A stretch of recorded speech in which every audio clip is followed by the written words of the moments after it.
Pemirsa konsumen kaelingang antuk stata tangar saha nguratiang label miwah kemasan ajengan saneka tumbas.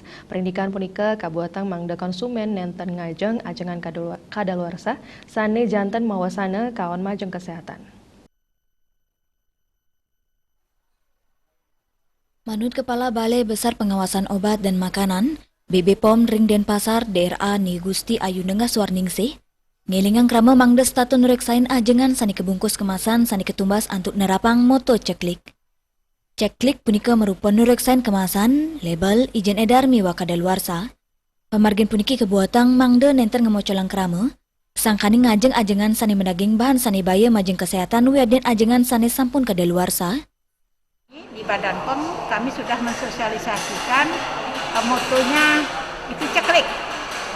Ceklik itu cek kemasannya, jadi pastikan kalau membeli produk itu kemasannya bagus, jangan sampai ada yang cacat, pecah atau dan sebagainya.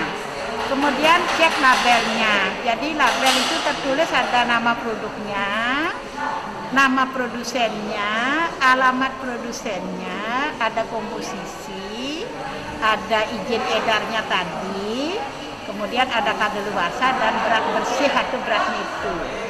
Izin edar ini penting sekali bagi sebuah produk pangan karena kalau sudah mendapatkan izin edar, mencantumkan izin edar itu berarti produknya sudah dilakukan evaluasi mutu dan keamanan. Suarningsih ngewawahin nenten sami ajengan sani ke pasarang patut kedaftaran ke BPOM. Ajengan sani rumasuk beresiko rendah, izin edarnya ni kedap-dapin Ring Dinas Kesehatan Kabupaten Kota. Wanta ajengan sani madue risiko tinggi kepatutan kutureksain Ring Badan POM, sekadi air minum kemasan miwa ajengan Ring Kaleng.